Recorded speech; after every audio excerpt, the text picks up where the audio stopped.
Everyone blames the Sith for destroying the Republic. The shadowy masters, the red sabers, the whispered plots in the dark. But what if I told you the real Sith Lords never hid in shadows?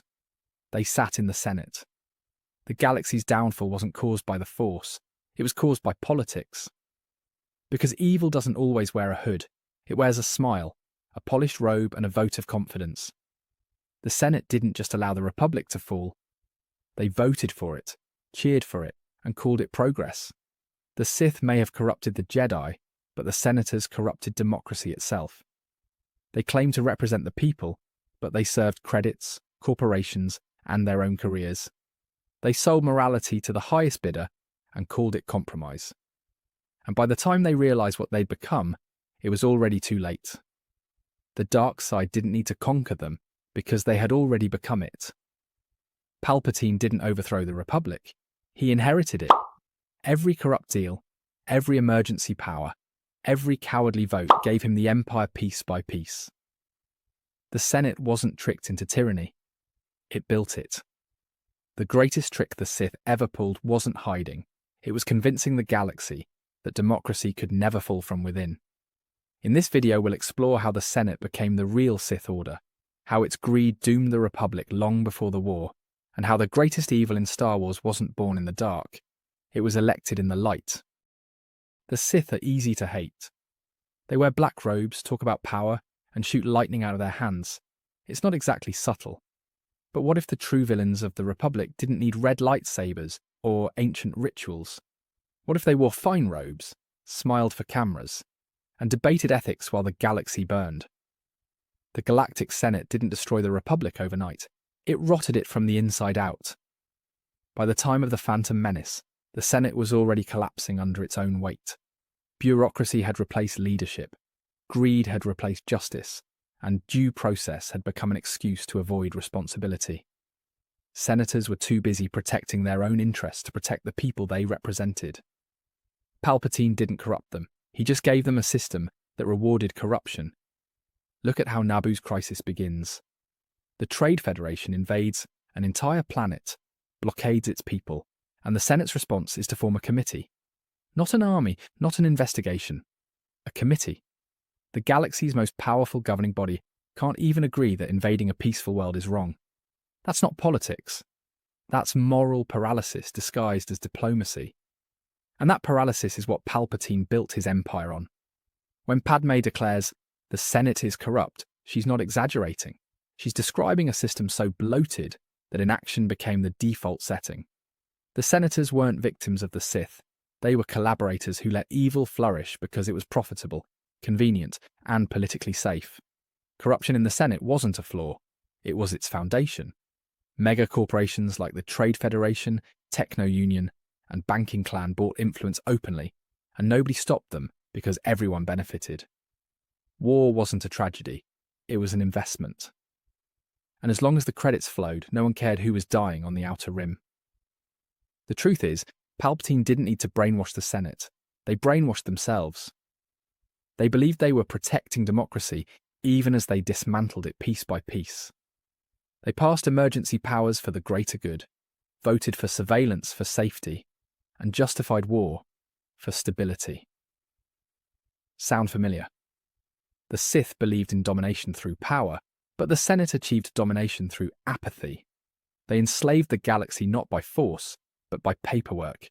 Every time a senator voted to postpone a debate or delay a reform, they gave Palpatine another inch of control. Even the Jedi were blinded by the illusion of legitimacy.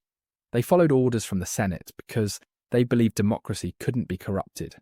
But by the time they realized they were serving a system of parasites, it was already too late. The Senate didn't just enable the Sith, it became them. The greed, the secrecy, the obsession with control.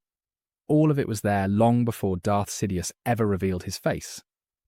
And when the Republic finally fell, the senators didn't scream. They applauded. If you want to see the Senate's true transformation into a Sith-like order, look at what happened during the Clone Wars. This was the moment when the mask slipped. The Senate wasn't guiding the war, it was feeding it. Every speech about peace came with a budget increase for weapons, and every temporary power grab became permanent. Evil didn't arrive with Palpatine, it evolved in broad daylight, disguised as democracy. Emergency powers were the dark side's greatest weapon, and the Senate handed them over willingly. When Jar Jar Binks proposed giving Palpatine full authority, the chamber erupted in applause. Nobody asked what that meant. Nobody questioned the danger. They just wanted to feel safe again. That's the same temptation that lures every Sith. Fear. And it wasn't just fear of the Separatists. It was fear of accountability. The Senate didn't want to admit that their policies caused the war, so they blamed everyone else. The Jedi became scapegoats, the clones became tools, and the real architects of chaos sat comfortably in their seats, while the galaxy tore itself apart. Every Sith master has an apprentice, and in a way the Senate was Palpatine's. He taught them how to justify evil with bureaucracy, how to replace morality with procedure, and how to make tyranny look like efficiency. The senators weren't forced to obey. They volunteered. Padme saw this better than anyone. Her speech and attack of the clones. So this is how liberty dies, with thunderous applause. Isn't poetic exaggeration. It's documentary evidence. It's the sound of a Senate becoming a cult, worshipping order instead of freedom. The similarities to the Sith are eerie. Both the Sith and the Senate operated on manipulation, secrecy, and self-interest. The only difference is the Sith admitted it. The Senate pretended it was virtuous while doing the same thing, pursuing power at any cost. Even the way they silenced dissent mirrors the Sith's methods. Senators like Bail Organa and Mon Mothma were threatened, spied on, and marginalised. Debate was replaced by fear, unity replaced by submission. The dark side didn't have to conquer the Republic, it just needed to wait for democracy to self-destruct. What's most ironic is that Palpatine never technically broke the law. Every step of his rise, from Chancellor to Emperor, was voted on, ratified, and applauded by the Senate itself. The Sith didn't need to overthrow democracy, they simply used it until it devoured itself. By the end of the Clone Wars, the Senate had all the characteristics of a Sith order. A secret master, blind followers, and a complete belief that their authority justified any decision. They didn't wield the Force, but they didn't need to. Their weapon was consent. And when the Jedi tried to stop Palpatine, the Senate didn't protect them. They executed them. Not because they were evil, but because they were loyal to their master. When the Galactic Empire officially began, nothing really changed except the lighting. The Senate chamber stayed the same, the politicians stayed the same, and the greed stayed exactly the same. The only difference was that now they didn't have to pretend anymore. Palpatine just said out loud what everyone had been doing for years. Even after declaring himself emperor, he kept the Senate around. Why? Because he didn't need to rule through fear alone. He ruled through familiarity. The Senate had already trained the galaxy to obey authority without question.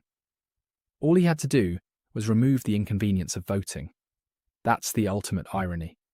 The Sith dream of control was achieved not by force, but by paperwork and comfort. The senators didn't fight to keep their democracy, they fought to keep their privileges. The Empire didn't conquer them, it promoted them. They became governors, advisors, and bureaucrats, still serving the same corruption under a new name. The Senate outlived the Republic because evil doesn't die when it changes its title. It survives through compromise. That's what Mon Mothma understood when she founded the rebellion. She wasn't fighting the Empire, she was fighting the same rot that created it. And history repeated itself again and again. The New Republic after Return of the Jedi fell into the same traps: complacency, arrogance, and political stagnation. The Senate once again refused to act, once again allowed tyranny to grow, and once again proved that institutions don't learn. They reset. That's why the First Order rose so easily. The galaxy didn't forget the lessons of the Empire. It ignored them. The Senate of the New Republic thought they had banished evil by changing the curtains, but the same culture of self-interest returned the moment power was up for grabs. If the Sith represent the hunger for power, the Senate represents the comfort of control. Both destroy freedom, just in different packaging. The Sith use fear, the Senate uses procedure, but the result is the same: a galaxy too afraid to question authority. And maybe that's the darkest truth of all. The Sith never really ruled the galaxy. The Senate did. The dark side didn't need an army of red sabers. It needed a room full of well-dressed cowards voting yes when they should have said no. The galaxy didn't fall because of Palpatine. It fell because too many people believed the illusion that law and morality were the same thing. And when evil finally rose to power, it didn't march in with thunder. It walked in through the front door, wearing a senator's smile. Thank you for watching. Be sure to like, subscribe, and hit that share button.